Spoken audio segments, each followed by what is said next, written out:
Hey hello, how are you? Hope you are doing well. आपका नया साल बहुत अच्छा गुजरा होगा। अब पढ़ाई करने का टाइम आ चुका है।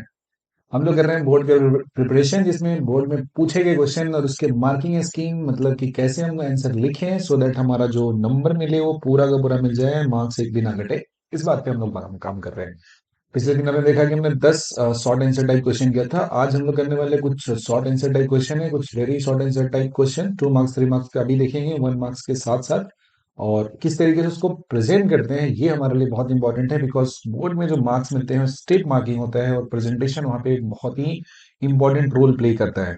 तो चलिए शुरुआत करते हैं हम लोग आज के पहले सवाल से।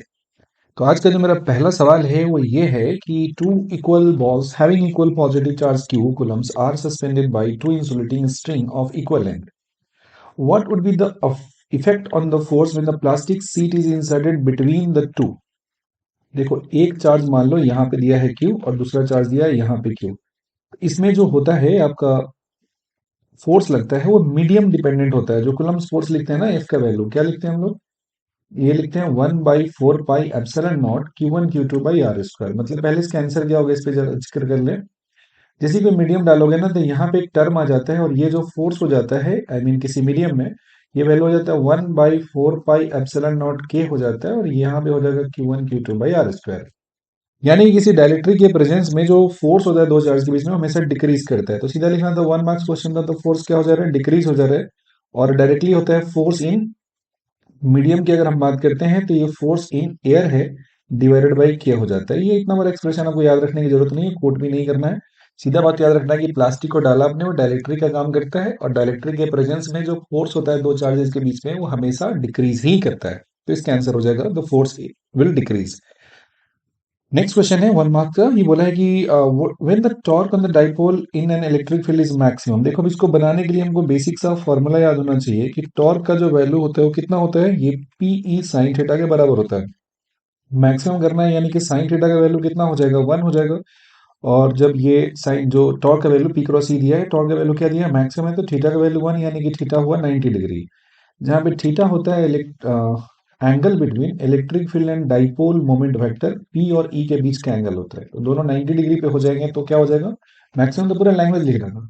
when the torque in an electric field is maximum when it is held perpendicular to the field। जब इसे आप फील्ड के परपेंडिकुलर रखते हैं तो टॉर्क मैक्सिमम लगता है यहाँ पे। नेक्स्ट फॉर्मेट है क्वेश्चन का, 1 मार्क्स की क्वेश्चन है, लेकिन बहुत ही अच्छा सा फॉर्मेट होता है जिसमें असर्शन रीजन होता है। थोड़ा सोचना पड़ता है बट बहुत ही आसानी से सोच के आपको रीजन पता है तो सही आंसर दे पाएंगे। चार ऑप्शन इसमें दिए होते हैं, जिसमें पहला होता है कि दोनों का दोनों करेक्ट दिया हुआ है और एक्सप्लेन भी कर रहे हैं। जो रीजन है वो असर्शन की एक्सप्लेन कर रहे हैं। असर्शन एंड रीजन तो ट्रू है, लेकिन रीजन है वो करेक्ट एक्सप्लेनेशन नहीं है। एक ऑप्शन होता है कि असर्शन ट्रू है रीजन फॉल्स है, और एक होता है कि असर्शन फॉल्स दिया है रीजन ट्रू दिया है। क्वेश्चन भर के ऊपर जो स्टेटमेंट दिया है उसको पढ़ना भी है, और साथ में ये भी देखना है कि सेकंड स्टेटमेंट क्या पहले वाले स्टेटमेंट को अच्छे तरीके से एक्सप्लेन कर पा रहा है या नहीं कर पा रहा है। पहला सवाल है, बोला है कि in a non uniform electric field a dipole will have translatory as well as rotatory motion. और बोला है कि in non uniform electric field dipole experience force as well as torque दिया हुआ है।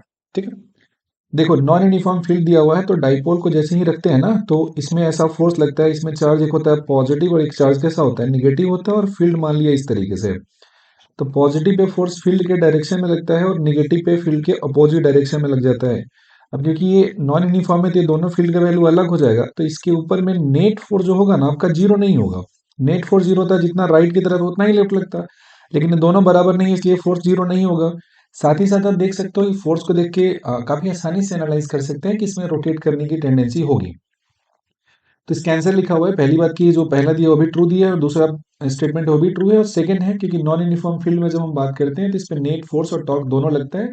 तो टॉर्क की वजह से क्या होता है, रोटेट करता है, और फोर्स की वजह से ट्रांसलेट करता है। ट्रांसलेट का मतलब होता है सीधा आगे की तरफ चलना, और टॉर्क का मतलब होता है रोटेट करना।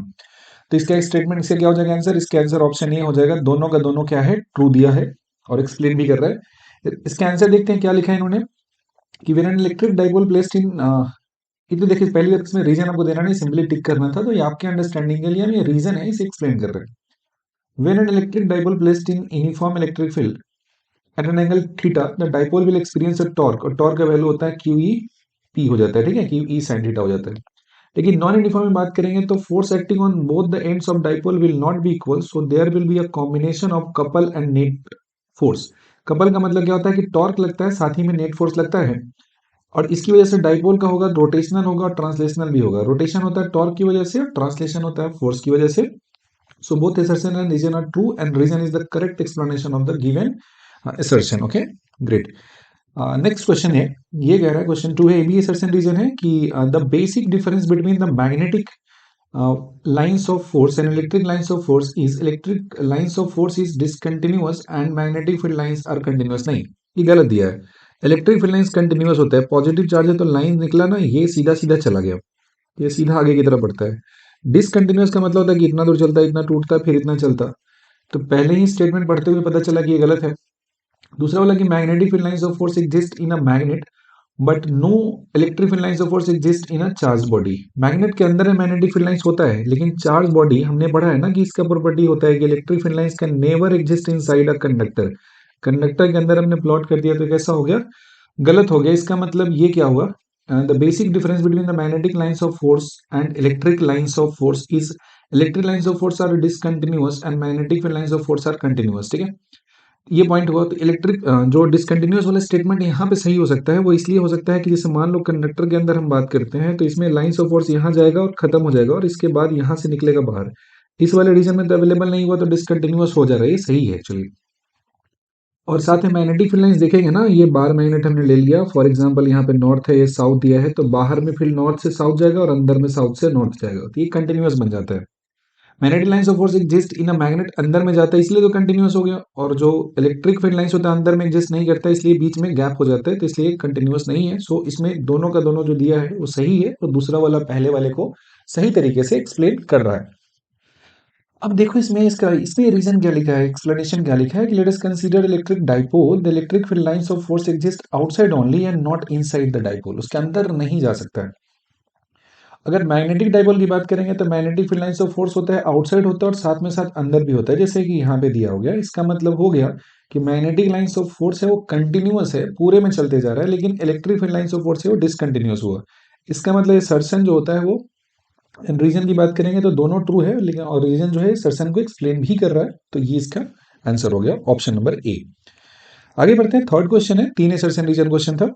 इसे बोला कि electric lines of force cross each other, नहीं कभी नहीं कर सकते। इलेक्ट्रिक फील्ड लाइंस फोर्स अगर क्रॉस किया तो इसका प्रॉपर्टी होता है कि जिस जगह पे किसी जगह पे टेंजेंट प्लॉट करोगे तो फील्ड का डायरेक्शन देता है, अगर क्रॉस किया तो दो डायरेक्शन हो जाएगा, और दो डायरेक्शन तो पॉसिबल नहीं हो सकता, तो पहला तो गलत हो गया। अगर पहला गलत हो गया इसका मतलब तो डायरेक्टली इसका आंसर कर सकते हो कि ये फॉल्स है तो डी हो गया, क्योंकि ये गलत होने का देखिए ऑप्शन है। खैर चलो इसे पढ़ लिया जाए। The resultant electric field at any point is the superposition of electric field at that point। Obvious सी बात है, एक जगह पे अगर मान लो तीन चार सोर्स की वजह से इलेक्ट्रिक फील्ड प्रोड्यूस हो रहा है, तो नेट इलेक्ट्रिक फील्ड निकालने के लिए क्या करना पड़ता है, सबका सम कर देना पड़ता है। So electric lines of force never cross each other, if they cross each other than at the point we get two direction of electric field at that point, which is not possible, so the assertion is false। The resultant electric field at the point is the vector sum of electric field at that point, जितना produce करता है सबका resultant निकालते हैं तो हमें net electric field का value उस पॉइंट में मिल जाता है, यानी कि जो रीजन दिया है ऑप्शन जो इसका आर दिया है रीजन वो सही दिया है, तो option D would be the correct answer. आगे बढ़ते हैं, अभी तक जितने कर रहे थे हम लोग सब के सब 1 मार्क्स क्वेश्चन थे, और 1 मार्क्स के बाद तो आगे बढ़ना पड़ेगा ना, 2 मार्क्स क्वेश्चन है। देख रहे हो ना कितना जल्दी जल्दी में हमारा जो क्वेश्चन का लेवल है और जो टाइप है वो भी चेंज होते जा रहा है। अगर साथ साथ करते गए तो मजा नहीं आ जाएगा, बोर्ड में पूरे के पूरे नंबर मिलेंगे तुमको। देखो बोर्ड में क्या होता है कि स्टेप मार्किंग जो होता है तो स्टेप वाइज लिखना होता है, साफ साफ लिखना पड़ता है। बहुत अच्छा हैंड राइटिंग है, मैटर नहीं करता आपका, लेकिन कितना बेहतर तरीके से प्रेजेंट कर पाते हो नीटली, जो भी जैसे लिख पाते हो तो आपको नंबर मिल जाएंगे। नेक्स्ट पॉइंट है, अगला जो पॉइंट है यहाँ पे डेरिवेशन पूछा है इन्होंने। इस डेरिवेशन में पूछा गया, दिल्ली सेट का क्वेश्चन है 2020 का, बोला है कि derive the expression for the torque acting on an electric dipole when it is held in uniform electric field. जैसे यूनिफॉर्म इलेक्ट्रिक फील्ड में डाइपोल को रखते हैं तो कितना टॉर्क लगता है। Identify the orientation of dipole in the electric field in which it attains stable equilibrium position. ये क्वेश्चन 2 पार्ट में हो गया, 2 मार्क्स का है, समझ में आ गई बात। तो ये दोनों पार्ट को एक्सप्लेन करना जरूरी है, इसमें थोड़ा भी लैक हो जाएगा नंबर काट लेगा। जैसे कि देख सकते हो डाइपोल है, इसे एक्सटर्नल इलेक्ट्रिक फील्ड ई में रखा, तो पॉजिटिव चार्ज पे फोर्स लगता है, फील्ड के डायरेक्शन में डिनोट करना है, डायग्राम एकदम नीटली बनाना है। माइनस क्यू पे फोर्स लग जाएगा opposite to the direction of electric field, और इसकी वजह से डाइपोल क्या करेगा, रोटेट करना शुरू हो जाएगा। तो फोर्स ऑन प्लस क्यू लिखेंगे, माइनस क्यू लिखेंगे, माइनस क्यू लेफ्ट की तरफ लगा, और फोर्स प्लस क्यू पे लिखेंगे तो क्यू लग जाएगा राइट की तरफ, बिकॉज पॉजिटिव चार्ज पे फील्ड के डायरेक्शन में फोर्स लगता है। अब दो फोर्स है, इसका इक्वल मैग्नीट्यूड है और अपोजिट डायरेक्शन है, इसका मतलब टॉर्क लगेगा, इसकी वजह से डेवलप होगा। टॉर्क का बेसिक फॉर्मूला पहले लिखना है, डायरेक्टली में लिख देना नहीं टॉर्क का वैल्यू। टॉर्क बराबर होता है force into perpendicular distance between the forces. ये जो दो दिया है आपका, फोर्स लग रहा है यहाँ पे क्यूवी फोर्स लग रहा है और यहाँ पे क्यूवी फोर्स लग रहा है, और इसके बीच का परपेंडिकुलर डिस्टेंस कितना हो जाएगा, एंगल थीटा दिया है, तो ये एंगल भी थीटा हो जाएगा। तो आपको पता है ना कि जो फोर्स निकालते हैं, थीटा है जिधर बना रहा है उधर की तरफ क्या हो जाता है, कॉस थीटा होता है, और इसके परपेंडिकुलर में क्या होता है, साइन थीटा होता है। तो perpendicular distance 2a sine theta हो गया, इधर की तरफ 2a कॉस थीटा हो गया। तो टॉर्क हो गया फोर्स और डिस्टेंस हो गया 2a साइन थीटा। तो q और 2a को साथ ले लो, क्योंकि डाइपोल मोमेंट जो होता है ना वो होता है charge into distance between the charges. q into कितना हो जाएगा, 2a हो जाएगा। तो q इंटू 2a हो गया, और ये कितना हो गया, e साइन थीटा को छोड़ दो, तो q इंटू 2a को डाइपोल मोमेंट p लिख दिया, पी ई साइन थीटा हो गया, टाउ बराबर पी ई साइन थीटा, जहां पे p है डाइपोल मोमेंट है। ये भी आपको साइड में ऐसे मेंशन करना है कि p जो यहाँ पे आपने लिखा है, p is actually dipole moment को डिनोट कर रहा है इस जगह पे, p denotes the dipole moment. So dipole will attain stable equilibrium when it will be oriented along the direction of electric field. मतलब ये होता है टाउ बराबर पी ई साइन थीटा होता है, और इक्विलिब्रियम का मतलब क्या होता है, टॉर्क का वैल्यू होता है जीरो, और टॉर्क का वैल्यू जीरो होने के लिए यहाँ पे थीटा 0 डिग्री हो जाएगा। अब बोलोगे 180 पे भी होता है तो वो अनस्टेबल इक्विलिब्रियम होता है, तो याद रखना है, ये बात मेंशन करना जरूरी था, नहीं तो इसमें आपके एक नंबर तो गए थे। तो ये बात एकदम अच्छे से मेंशन कर देना है कि टॉर्क मैक्सिमम कब होगा, जब थीटा का वैल्यू कितना डिग्री हो जाएगा, 0 डिग्री हो जाएगा, या लैंग्वेज में लिख सकते हो कि dipole moment becomes parallel to the field. ऐसा हो जाएगा तो टॉर्क कितना हो जाएगा, टॉर्क का वैल्यू 0 हो जाएगा और डाइपोल स्टेबल इक्विलिब्रियम में होगा। अगला सवाल है, अब करेंगे हम लोग 3 मार्क्स क्वेश्चन करने वाले हैं। अगला जो पॉइंट है कैसा है, 3 मार्क्स क्वेश्चन है, ये देखेंगे हम लोग कि 3 मार्क्स क्वेश्चन में कैसे सवाल आ सकते हैं और कितने बेहतरीन क्वेश्चन आपसे पूछे जा सकते हैं। सवाल में बोला है पहला कि derive an expression for the electric field at a point on the equatorial line of electric dipole. एक छोटा सा पॉइंट है, बहुत कंफ्यूजन होता है, इक्वेटोरियल और एक्सियल पोजीशन पे एकदम साफ साफ याद रखना है। पहली बात डेरिवेशन ही बता रहे हैं, लेकिन पहले ये पॉइंट समझ लो, इक्वेटोरियल का मतलब क्या होता है, माइनस क्यू और प्लस क्यू है ना, तो ये जो लाइन हुआ जो बीच से पास किया इक्वल डिस्टेंस पे दिया है, ये जो लाइन पूरा पूरा हो गया ना, इस पे जो पोजीशन होगा इसे क्या बोलेंगे हम लोग, इसे बोला करेंगे इक्वेटोरियल। याद रखना है, कंफ्यूज मत होना है, इसे इक्वेटोरियल पोजीशन कहते हैं। यहाँ पे बोला डाइपोल की वजह से इलेक्ट्रिक फील्ड का एक्सप्रेशन बताइए, ये भी दिल्ली का पूछा हुआ सवाल है। अगर ये करेंगे तो आपको मिलेगा 2 नंबर पूरा का पूरा, इसका वेटेज दिया हुआ इसमें। और सेकंड दिया है कि depict the orientation of dipole in stable and unstable equilibrium in electric field. Diagram बना के डिनोट करना है, स्टेबल में करोगे डिनोट तो आधा नंबर मिलेगा, और अनस्टेबल का करोगे तो आधा नंबर, तब जाके एक कितना हो जाएगा, यहाँ पे आधा आधा 1 और प्लस 2 तब जाके 3 मिलेगा। मतलब समझ रहे हो ना, 3 नंबर प्राप्त करना भी कितना मशक्कत करोगे एकदम स्टेप वाइज, तब जाके तुमको नंबर मिलेंगे। चलो देखते हैं जरा आगे क्या है। सबसे पहला डेरिवेशन है, ये डाइपोल दिया है, इसकी वजह से कितना हो जा रहा है इलेक्ट्रिक फील्ड का वैल्यू कहाँ पे, इसके इक्वेटोरियल पोजीशन पे एकदम प्रॉपर डायग्राम बनाना है कॉपी में, ऐसा कि इधर लिखना है माइनस क्यू लिखना है, इधर क्या लिखना है प्लस क्यू लिख देना है, या यहाँ पे प्लस क्यू और यहाँ पे माइनस क्यू, किसी में किसी को लिख दो, कोई फर्क इसमें नहीं पड़ता है। इसके बाद क्या करना है, डायग्राम डिनोट करना है अच्छे तरीके से। ये प्लस क्यू का जो फील्ड होता है वो अवे हो जाता है, और माइनस क्यू का फील्ड बात करेंगे तो टूवर्ड्स हो जाएगा, और इसके बीच का डिस्टेंस कितना दिया हुआ है, 2a दिया हुआ है। तो इसमें हर बात को ना मेंशन करना है कि लिखेंगे लेटर पॉइंट P है यहाँ पे कंसीडर कर रहे हैं at a distance r from the mid point of the dipole. ऐसा कुछ भी नहीं एज्यूम करना है कि कॉपी चेक करने वाले को आता है। आप आंसर लिखते समय एज्यूम करें कि कॉपी चेक करने वाला एकदम गधा बेवकूफ है, जितना मात्रा लिखोगे उतना ही बात वो समझेगा, अदरवाइज आपको नंबर नहीं देगा। तो सारा बात लिखना है, let us consider point P at a distance r from the mid point of the dipole. अब यहाँ पे जाओगे r और a हो गया, तो ये डिस्टेंस कितना हो जाएगा, root under r square plus a square हो जाएगा। तो ये 2 इलेक्ट्रिक फील्ड हो जाएगा ना, यहाँ पे ये इलेक्ट्रिक फील्ड होगा किसकी वजह से, प्लस क्यू की वजह से, और ये इलेक्ट्रिक फील्ड हो गया माइनस क्यू की वजह से। दोनों का मैग्नीट्यूड लिख दोगे यहाँ से, तो जो पूरा का पूरा हुआ ना, 2 नंबर मिल रहे हैं इस क्वेश्चन में, 2 मार्क्स मिल रहे हैं। तो 2 मार्क्स कैसे मिलेंगे, पहले साफ साफ लिखना है, electric field to plus Q तो मिलेंगे आधा number, electric field to minus Q तो मिल जाएगा आधा नंबर। लेकिन दिया हुआ है यहाँ पे दोनों का दोनों इक्वल मैग्नीट्यूड का दिया हुआ है, तो यहाँ पे क्या किया हमने, थीटा एंगल एज्यूम कर लिया, तो ये एंगल थीटा हो जाएगा, और ये थीटा है इक्वल मैग्नीट्यूड, तो इधर थीटा हो जाएगा, तो ये वाला भी थीटा हो जाएगा। तो इधर में क्या हो जाएगा, दोनों का ई प्लस क्यू का कितना हो जाएगा, कॉस थीटा हो जाएगा, और प्लस में क्या हो जाएगा, ई माइनस क्यू का हो जाएगा, और ये कितना हो जाएगा, कॉस थीटा हो जाएगा। समझ गए, ये वैल्यू लिख देना है। एक और बात ध्यान देना है यहाँ पे, छोटा सा बात ये होता है, छोटा सा, छोटा नहीं बहुत इंपॉर्टेंट बात है। डाइपोल का डायरेक्शन होता है माइनस क्यू से प्लस की, और इलेक्ट्रिक फील्ड इसके अपोजिट डायरेक्शन में हो रहा है, तो फील्ड कैसा मिलेगा, हमें नेगेटिव मिलेगा, तो माइनस साइन भी यहाँ पे फॉरगेट नहीं करना, मेंशन नहीं मतलब भूलना नहीं है। ये पहला एक्सप्रेशन लिखना है, तब जाके फाइनली यहाँ पे ये लिख देना है। अब ध्यान से देखना, कुछ लोग ना तेजी में आते हैं और लिख देते हैं इलेक्ट्रिक फील्ड का वैल्यू तुरंत में खटाखट एकदम नोट्स वाला पढ़े होते हैं, जेई की तैयारी करते हैं, नीट की तैयारी, तो सीधा लिख देंगे इक्वेटोरियल पोजीशन दिया है तो केपी बाई आर क्यू लिख दो। भाई साहब नंबर काट के दोहरा देंगे, उल्टा लात मार के तुमको, ठीक है। ये बोला नहीं, शॉर्ट डाइपोल का जिक्र नहीं किया है, तो ये जो बोला है यही बात को लिखना है, यानी कि 2 k/4 R square plus A square 3/2 यहाँ पे लिखना है, समझे। जैसे यहाँ पे दिया है electric field due to plus Q का मैग्नीट्यूड हो जाए, या electric field due to minus Q का मैग्नीट्यूड हो जाए, तो कितना हो जा रहा है, के क्यू बाई हो जाएगा R square plus A square हो जाएगा। तो नेट इलेक्ट्रिक फील्ड लिखोगे तो कितना हो जाएगा, 2 दोनों का सेम मैग्नीट्यूड दिया है, तो क्या कर दोगे, के क्यू बाई हो जाएगा आर स्क्वायर प्लस कितना हो जाएगा, ए स्क्वायर हो जाएगा, और पावर कितना हो जाएगा इसका, इसका पावर कुछ नहीं है, और साथ में क्या हो जाएगा, कॉस थीटा भी लेना पड़ेगा। कॉस थीटा कितना हो जाएगा, बेस बाई हाइपोटेन्यूज, यानी कि ए बाई कितना हो जाएगा, root under R square plus क्या हो जाएगा, ए स्क्वायर हो जाएगा। अब अगला में लिखोगे के इंटू 2 क्यू ए कर देंगे ना, और नीचे कितना हो जाएगा, R square plus A square की पावर 3/2 हो जाएगी। अब के का वैल्यू पुट कर दो डायरेक्टली, और यहाँ पे लिख दो 1/4 पाई एप्सिलॉन नॉट हो जाएगा, और ऊपर में क्या हो जाएगा, 2 क्यू ए हो जाएगा, और नीचे में हो जाएगा R square plus A square. एकदम छोटा सा बात है जो बहुत लार्ज नंबर पे स्टूडेंट गलती करते हैं, शॉर्ट डाइपोल का फील्ड निकाल के रख देते हैं, और यहाँ से जो मार्क्स आता होगा डिडक्ट हो जाता है, पता भी नहीं चलता कि नंबर कटा है तो कहाँ कटा है, आंसर तो पूरा सही लिख कर आए थे। तो इसी में छोड़ देना, शॉर्ट डाइपोल मेंशन नहीं किया, इसलिए ये वाला रिजल्ट यहाँ पे नहीं लाना है, यही बात आपको बताना था, ध्यान रखना इस बात का। इस क्वेश्चन का दूसरा पार्ट है कि डाइपोल का स्टेबल और अनस्टेबल इक्विलिब्रियम पोजीशन बताइए, तो यहाँ पे टॉर्क का वैल्यू कितना होता है, ये आपको बैकेंड में आपके दिमाग में चलते रहना चाहिए कि पी साइन थीटा होता है। इसमें दो सिचुएशन होते हैं, एक होता है थीटा बराबर 0 डिग्री, जो डिनोट करता है किसको, ये डिनोट करता है स्टेबल इक्विलिब्रियम को, और दूसरा होता है थीटा का वैल्यू 180 डिग्री होता है, जो किसको डिनोट करता है, जो डिनोट करता है अनस्टेबल इक्विलिब्रियम को डिनोट करता है।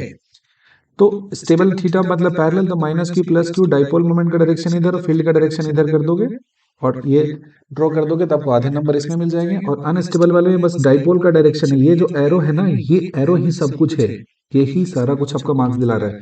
तो इसमें एरो लेफ्ट है और इलेक्ट्रिक फील्ड का राइट है, तो ये डिनोट करोगे तो यहाँ पे आधे नंबर मिल जाएंगे, और यहाँ पे दोनों एरो सेम डायरेक्शन में, तो इसमें आधे नंबर मिलेंगे। तो जाके अब जाके आपका कितना हो गया, 3 मार्क्स यहाँ पे आपको मिल जाएगा। यहाँ से कहीं से भी अगर थोड़ा सा आपका गड़बड़ हुआ तो उस केस में मामला खराब हो जाएगा। अगला सवाल है, बोला है कि charge is distributed uniformly over a ring of radius A, obtain an expression for the electric field intensity E at a point on the axis of ring, hence so that for point at a large distance from the ring it behaves like a point charge. दो part में question दिया है, पहले part का 2 number है, पूरा का पूरा लंबा सा कैलकुलेशन, और अगला पार्ट बहुत छोटा सा हिस्सा है, लेकिन 1 नंबर इसमें दिया गया आपको बिहेवियर शो करने के लिए। अगर मिस करते हैं तो 3 नंबर के क्वेश्चन में आपको मिलेंगे 2 नंबर। चलिए देखते हैं इसको लिखा कैसे जाता है। सबसे पहले क्या करना है, इसका डायग्राम बनाना है, आराम से सिमेट्री लाना है इस जगह पे, और यहाँ से इलेक्ट्रिक फील्ड का डायरेक्शन इधर डी हो गया। तो जैसे ये रिंग हो गया ना, यहाँ पे छोटा सा एलिमेंट कंसीडर किया डी क्यू, तो इसकी वजह से जो इलेक्ट्रिक फील्ड हो गया डी हो गया, यहाँ पे थीटा एंगल हो गया, डी का कंपोनेंट डी कॉस थीटा हो जाएगा। लेकिन वैसा ही नीचे से भी अगर एलिमेंट कंसीडर करेंगे तो इसका भी डी होगा, इधर कंपोनेंट डी कॉस थीटा, लेकिन ये डी साइन थीटा और डी साइन थीटा कैंसिल हो जाएगा। तो नेट इलेक्ट्रिक फील्ड निकालना है, तो दरअसल में डी कॉस थीटा होता है, इसी का इंटीग्रेशन करना पड़ेगा। डी क्या होता है यहाँ पे मेंशन करना है कि D is the electric field due to a small element having charge D Q. तो स्मॉल चार्ज का फील्ड कितना होता है, के क्यू बाई आर स्क्वायर, मतलब 1/4 pi D Q by R square. यही ने इसका आर दिया है, root under X square plus कितना हो जा रहा है, ए स्क्वायर हो जा रहा है।